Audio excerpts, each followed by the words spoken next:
Hello friends, चलिए आज की क्लास शुरू करते हैं। आज का हमारा टॉपिक है भारत की जनगणना।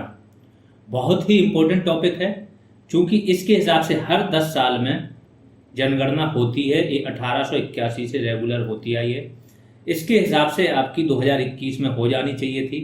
22 या 23 तक इसका डेटा आ जाना चाहिए था, लेकिन ये चीज़ नहीं आई है। ठीक है, क्यों? कोविड आ गया था, फिर कुछ और परिस्थितियाँ, ये जनगणना आगे टलती जा रही है। तो ये हम बाद में देखेंगे क्यों टल रही क्या है। पहले हम आ जाते हैं अपने टॉपिक पे। कोई भी एग्जाम हो आपका, पीसीएस, आरओ या उसके नीचे का वीडियो वगैरह, कोई भी एग्जाम हो, जनगणना से आपके मिनिमम दो क्वेश्चन तो रहते ही रहते हैं। वीडियो में तो 2 से 3 क्वेश्चन रहते हैं, एक यूपी की जनगणना, एक भारत की जनगणना से मिला के। तो बहुत डिटेल में पढ़ना इसको, बहुत इंपॉर्टेंट टॉपिक है। इसको मैंने बहुत अच्छे से तैयार किया है। ये टॉपिक में आपको हर एक चीज़ में, जैसे घनत्व है तो उसके टॉप 3 और बॉटम 3, आपका शहरी जनसंख्या टॉप 3 बॉटम 3, इसके बाद साक्षरता टॉप 3 बॉटम 3, प्रतिशत के साथ। तो डेटा एकदम तरीके से दिया है जो आपके उसमें आता है और आएगा। ठीक है, तो चलिए शुरू करते हैं।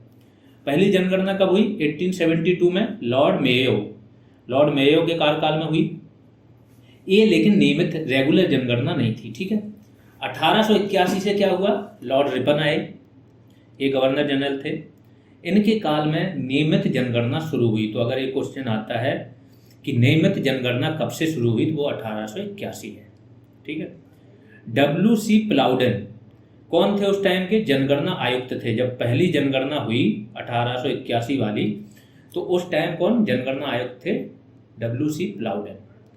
2011 की जनगणना के समय जनगणना आयुक्त कौन थे आपके? C चंद्रमौली।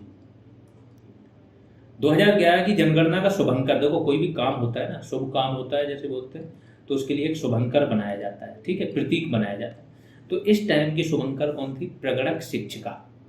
क्या मतलब हुआ? देखो, शिक्षक लोगों ने ही जनगणना की थी, जनगणना के कारण शिक्षकों को ही लगाया गया था, तो एक शिक्षिका को इसका शुभंकर बनाया गया था। बस इतना याद रखो। ध्येय वाक्य क्या था? हमारी जनगणना हमारा भविष्य। क्योंकि जनगणना का बहुत ज्यादा फायदा होता है, हमें देश की ओरिजिनल स्थिति पता चलती है। टारगेट, कोई स्कीम्स बनानी है तो हमें ये पता चलता है कि टारगेट जनता कौन सी है, किस जनता की, किस वर्ग की क्या स्थिति है, कैसे टारगेट करें, किस टाइप की योजनाएं सफल होंगी। ठीक है, आगे आते हैं जाति आधारित जनगणना। 1881 में शुरू हुई थी जाति आधारित जनगणना, 1931 के बाद समाप्त कर दी गई है। दैट मीन्स जाति आधारित जनगणना 1931 के बाद नहीं हुई। 2011 में सरकार ने ये अनुमति दे दी थी कि जाति आधारित जनगणना कर सकते हो आप। ठीक है, लेकिन क्या हुआ कि अभी भी जाति आधारित जनगणना इस बार होनी थी। बहुत सारे लोग मांग कर रहे हैं। जैसे बिहार है, तो बिहार में जो नीतीश गवर्नमेंट है वो मांग कर रही है। यूपी में जो सपा है, समाजवादी पार्टी, वो मांग कर रही है कि जाति आधारित जनगणना कराओ, जातियों की सही संख्या मालूम चले। जिससे क्या होगा कि ये देखो, इनकी कहना तो इनका सही है, लेकिन इनकी सोच क्या है, उसका यूज करना पॉलिटिक्स में। इसलिए केंद्र सरकार को थोड़ा सा डर लग रहा है कि इससे विभाजन बढ़ेगा, देश में विभाजन बढ़ेगा, जातिवाद बढ़ेगा। तो केंद्र अलग डर रही है, और ये जो राज्य की पार्टियां हैं वो चाह रही हैं कि हमें सही संख्या पता चले तो हम अपनी राजनीति उस हिसाब से मोड़ें। कोई ये नहीं सोच रहा है कि इसमें जनता, जो जातियां हैं जिनका सच में भलाई चाहिए, उसके लिए जो इम्पोर्टेंट है वो काम करो आप, वो नहीं सोच रहे। वो सब अपनी अपनी राजनीति चमकाने चक्कर में। तो अभी क्या किया था, बिहार ने जाति आधारित जनगणना के लिए एक बजट 500 करोड़ पास कर दिए थे, और ये लोग शुरू कर दी थी इन्होंने जनगणना, लेकिन हाईकोर्ट ने रोक लगा दी। क्योंकि जनगणना किसका विषय है? केंद्र का। जनगणना विषय केंद्र का है, केंद्र ही जनगणना करा सकता है। इसी बेस पे रोक लगा दी, क्योंकि ये चीज तो संविधान में लिखी हुई है, 7वीं अनुसूची में। अगला आ जाते हैं, नागालैंड एकमात्र राज्य था जिसकी जनसंख्या वृद्धि दर क्या थी? नकारात्मक थी। तो इसमें बाकी तो देश में पॉजिटिव वृद्धि दर थी, नागालैंड एकमात्र राज्य था जिसकी वृद्धि दर क्या थी? नकारात्मक थी। एक चीज और बताते हैं, 1921 की जो जनगणना हुई थी, तो इसमें देश की ओवरऑल ग्रोथ नकारात्मक थी। मतलब जो 1911 में जनसंख्या थी, यहाँ पे कम हुई थी। 1921 में 1911 की जनसंख्या से कम जनसंख्या थी। तो एकमात्र ऐसी वो जनगणना थी जब जनसंख्या कम हुई, नेगेटिव, नकारात्मक वृद्धि दर थी। ठीक है, और इसी को बोला जाता है महान विभाजक रेखा या महान विभाजन का काल। आगे आते हैं, अब कुछ आंकड़ों की बात कर लेते हैं। कुल जनसंख्या सबको पता है, उस टाइम पे 121 करोड़ थे हम लोग, अब तो 135 करोड़ पार कर गए हैं, है ना। अभी आई थी एक, शायद 140 के पार हो गए हम लोग। विश्व की कुल जनसंख्या का कितना 17.5% थे। चूंकि अभी जनगणना हो नहीं रही है, जब जनगणना शुरू होगी उसके 1 ईयर बाद कम से कम आंकड़े मिलेंगे, तो 1 ईयर बाद, ठीक है। तो 1 ईयर बाद अगर आपको आंकड़े मिलेंगे तो नेक्स्ट 1 ईयर तक जो भी एग्जाम आपके हैं यही आंकड़े आपके काम आएंगे। महिलाएं कितनी थी? 58 करोड़, 48.5%। पुरुष कितने थे? 62 करोड़, 51.47%। लिंगानुपात कितना था? 943। पहले कितना था? 933। यहाँ पे 10 की वृद्धि हो गई थी। जो भी ब्रैकेट में लिखा है वो मतलब 2001 की जनगणना की बात हो रही है। बाल लिंगानुपात कितना था? 919, और 2001 में कितना था? 927। तो बाल लिंगानुपात कम हुआ था, ए वाला लिंगानुपात बढ़ा था। सर्वाधिक 10 की वृद्धि दर देख लेते हैं कहाँ कहाँ हुई। अब ये देखो, ऐसे आंकड़े सारे देते जाएंगे, टॉप 3 टॉप 4, ठीक है। तो सर्वाधिक 10 की वृद्धि दर किन किन राज्यों में हुई? इसमें आपके राज्य प्लस के यूनियन टेरिटरी दोनों हैं। तो दादर नगर हवेली में 55% हुई। अब ये वृद्धि दर जन्म से नहीं हुई होगी, ये छोटे छोटे द्वीप हैं। तो द्वीपों पे क्या होता है, राज्य से रहने चले जाते हैं लोग, तो लोग रहने चले गए तो वहाँ की जनसंख्या में जुड़ जाते हैं, वहाँ पे काउंट हो जाते हैं, तो ये हुआ होगा। दमन और दीव में 53%, पुदुचेरी में 27% और मेघालय में 27%। तो एक प्रवास से बढ़ी है, अधिकतर जगह प्रवास से जनसंख्या बढ़ी है, जो छोटे छोटे द्वीप होते हैं या शहर होते हैं, और बाकी जगह जनसंख्या जन्म से बढ़ती है। न्यूनतम 10 की वृद्धि दर देख लेते हैं कहाँ कहाँ हुई। नागालैंड, केरल और लक्षद्वीप। नागालैंड में तो नेगेटिव जैसे मैंने बताया 0.47%, केरल में 4.85%, लक्षद्वीप में 6.23%। कोई भी आप एग्जाम दे रहे हो इस जनगणना को पढ़ लेना, इससे ज़्यादा डेटा नहीं पूछा जाएगा, ठीक है। सर्वाधिक लिंगानुपात देख लेते हैं, तो केरल में 1084 था, फिर पुदुचेरी में 1037 और तमिलनाडु में 996, ठीक है। 3 टॉप 3 हैं। फिर न्यूनतम लिंगानुपात देख लेते हैं कहाँ कहाँ है। तो ये टॉप 4 ले लिए मैंने, क्योंकि टॉप 3 आपके यूटीज थे, तो एक आपका कम से कम राज्य तो लेना था। तो दमन दीव 618, दादर नगर हवेली 774, चंडीगढ़ 818, और इसके बाद हरियाणा आ गया आपका 879। सर्वाधिक साक्षरता देख लेते हैं देश में कहाँ थी। केरल में 94%, लक्षद्वीप में कितने? 91.85%, मिजोरम में भी 91.33%। ये ध्यान रखो। अब आते हैं आगे, न्यूनतम साक्षरता कहाँ थी। बिहार में 61.80, अरुणाचल प्रदेश 65.38 है, ठीक है। राजस्थान में 66.11। आगे आते हैं, सर्वाधिक पुरुष साक्षरता कहाँ थी। तो केरल में, जहाँ पे फुल साक्षरता रहेगी, कुल साक्षरता जहाँ पे रहेगी, पुरुष साक्षरता भी वहीं पे ही रहेगी, ये ध्यान रखना। ऐसे ही जहाँ पे और भी कोई वो चीज़ है, कुल शहरी लोगों की संख्या है ना, और भी चीज़, तो वहाँ पे पुरुषों की संख्या ज़्यादा रहेगी और वो उसी ऑर्डर में रहेगी। तो केरल, लक्षद्वीप, मिजोरम वही सेम ऑर्डर है। केरल में कितना है? 96.11, लक्षद्वीप में 95.56 और मिजोरम में 93.35। न्यूनतम पुरुष साक्षरता देख लेते हैं कहाँ कहाँ है। बिहार, अरुणाचल प्रदेश और आंध्र प्रदेश। तो बिहार में देख लीजिए कितनी है, 71.20, अरुणाचल प्रदेश में कितनी है, 72.55%, और आंध्र प्रदेश में कितनी है, 74.88%। अगला देखते हैं, सर्वाधिक महिला साक्षरता कहाँ थी। तो केरल में सर्वाधिक महिला साक्षरता 92.1%, मिजोरम में 89.27%, लक्षद्वीप में 87.95%। फिर न्यूनतम महिला साक्षरता देख लेते हैं, बिहार, राजस्थान, झारखंड। तो बिहार में कितनी थी, 51.50, राजस्थान में 52.12 और झारखंड में 55.42%। सर्वाधिक जनसंख्या घनत्व देख लेते हैं, किस राज्य में सर्वाधिक जनसंख्या घनत्व है। ये बहुत इंपॉर्टेंट है, कभी कभी टॉप 3 ना पूछ के बीच के 3-4 निकाल लेते हैं, उनमें से आपको डिसाइड करना, तो इसलिए मैंने यहाँ पे टॉप 5 ले लिए। इसमें क्या होगा, बीच के अगर उन्होंने डिसाइड कर भी लिए तो 1-2 ऑप्शन यहाँ से आ जाएंगे, तो आप यहाँ से लगा लोगे अनुमान। तो बिहार की 1106, पश्चिम बंगाल दूसरे पे है 1028, केरल तीसरे पे है जनसंख्या घनत्व में 860। अब सोचो, केरल की जो जनसंख्या वृद्धि दर है वो देश में सबसे कम है। जो TFR है, टोटल फर्टिलिटी रेट, वो देश में सबसे कम है। इसके बाद भी केरल की जो जनसंख्या घनत्व है 860 है, और पिछले 2-3 दशक से केरल ऐसे जनसंख्या पर कंट्रोल कर रहा है, 2 से 3 दशक से। तब ये है, अगर इनका भी जो उत्तर भारतीय राज्य हैं उसी की तरह जनसंख्या वृद्धि रही होती तो ये 860 नहीं होता, ये कम से कम 1200 पार कर गया होता। ठीक है, अगला आते हैं यूपी। यूपी का कितना है 829, क्योंकि यूपी का आप देखोगे तो 100 से ज़्यादा बढ़ा है। पिछली बार 600 कुछ था, 829 हो गया, 150 प्लस से भी ज़्यादा बढ़ा है। तो केरल का अगर 2 बार में ऐसे ही बढ़ जाता है, ये 1200 के पार जाते हैं। हरियाणा में कितना है 573 जनसंख्या घनत्व, टॉप 5 है ये। फिर यूटीज देखनी है कि यूटीज में जनसंख्या घनत्व तो दिल्ली है, यहाँ तो 11,320 है, बहुत कंजेस्टेड तरीके से लोग रहते हैं। चंडीगढ़ देख लेते हैं 9,258, पुदुचेरी देख लेते हैं 2,547। न्यूनतम जनसंख्या घनत्व देख लेते हैं। देश में सबसे कम जनसंख्या घनत्व है आपका अरुणाचल प्रदेश में, दूसरे नंबर पे अंडमान निकोबार में, और तीसरे नंबर पे मिजोरम में। अरुणाचल में कितना 17 व्यक्ति पर स्क्वायर किलोमीटर, 17 पर्सन पर स्क्वायर किलोमीटर, ये होता है जनसंख्या घनत्व। ठीक है, इसके बाद अंडमान निकोबार में 46 और मिजोरम में 52। अन्य तथ्य देख लेते हैं जहाँ से क्वेश्चन पूछे जाते हैं।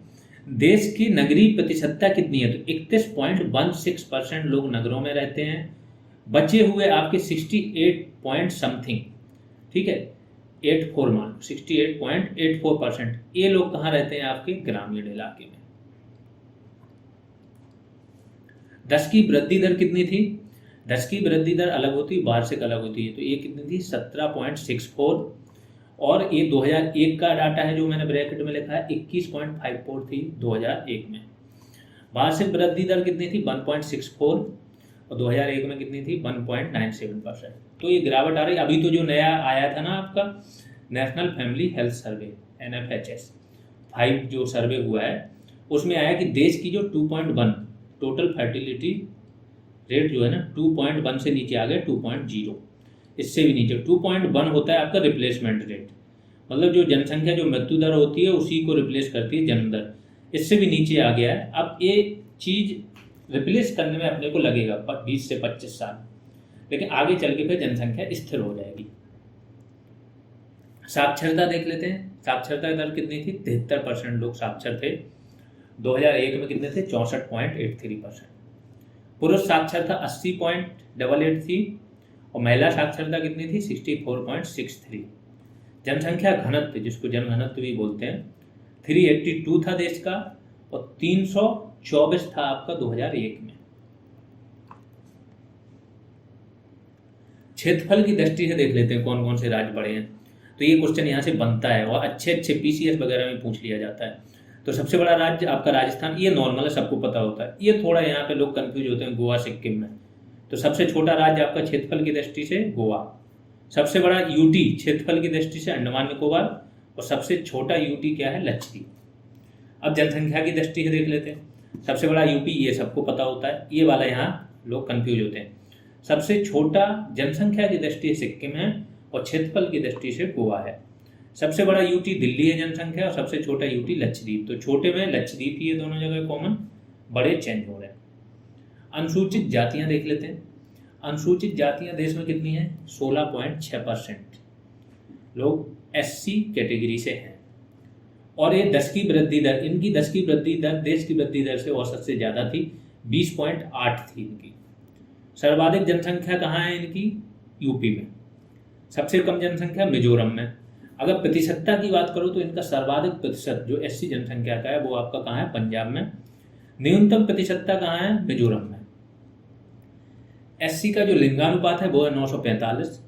साक्षरता कितनी है 37.41%, ये साक्षरता दर है। नागालैंड, अरुणाचल प्रदेश, अंडमान निकोबार, लक्षद्वीप में जो SC कैटेगरी है इनकी जनसंख्या नहीं है। आगे आ जाते हैं अनुसूचित जनजातियों के बारे में देख लेते हैं। टोटल जनसंख्या देश में 8.6% है। सर्वाधिक जनसंख्या MP में है इनकी। लिंगानुपात 990 है। जो आपकी अनुसूचित जनजातियां होती हैं ये नेचुरल बर्थ में ज़्यादा छेड़खानी नहीं करते, तो इनका लिंगानुपात देखो सही है, ठीक है। गोवा में 1046 है लिंगानुपात जो ST का है। इसके पुदुचेरी, दिल्ली, चंडीगढ़, हरियाणा, पंजाब, ये 5 ऐसे राज्य हैं जहाँ पे कोई भी एसटी या जनजाति समुदाय के लोग नहीं हैं। ऐसे घूमने वाले तो होंगे जाके जो पीबीटीजी में आते हैं, पर्टिकुलर वल्नरेबल ट्राइबल ग्रुप।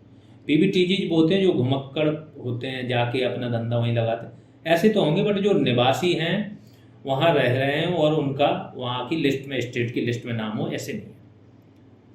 धार्मिक जनगणना देख लेते हैं।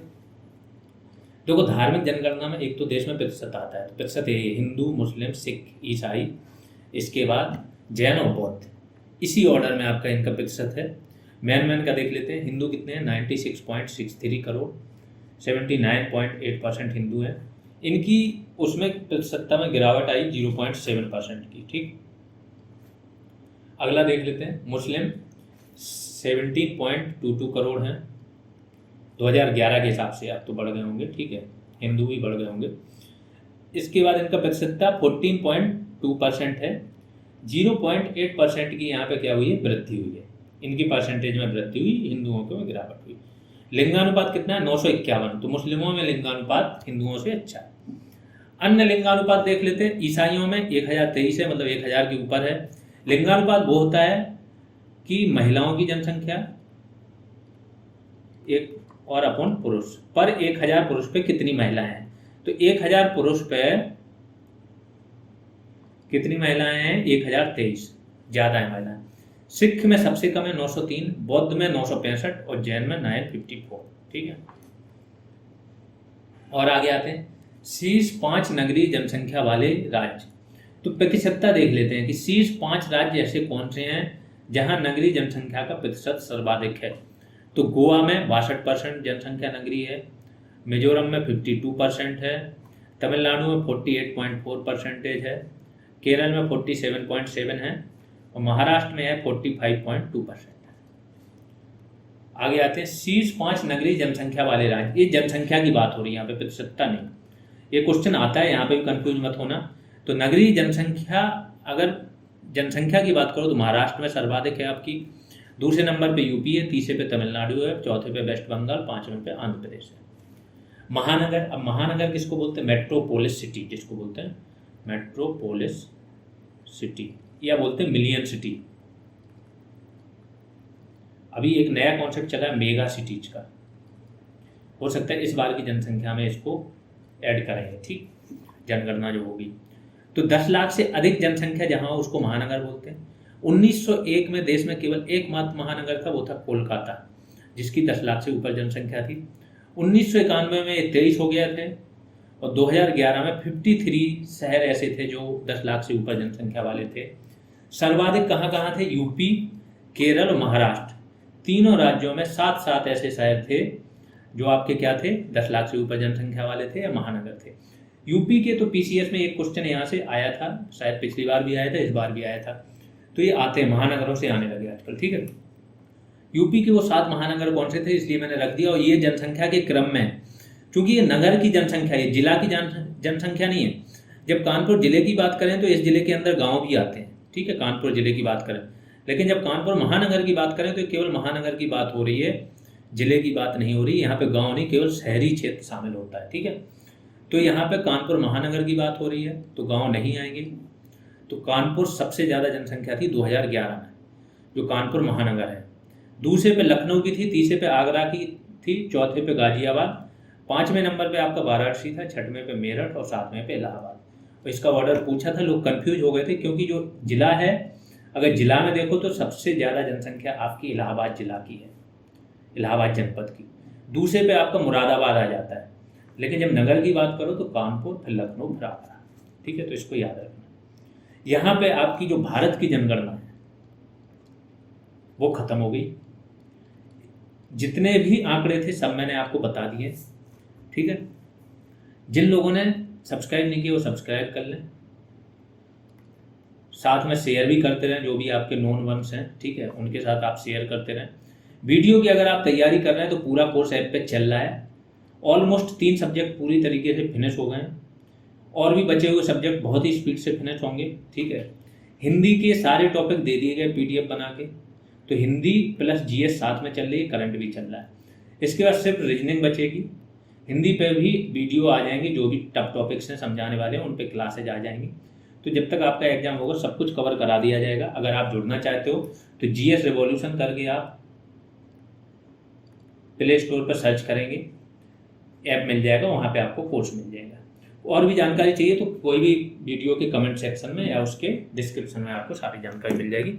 अभी के लिए इतना ही, धन्यवाद।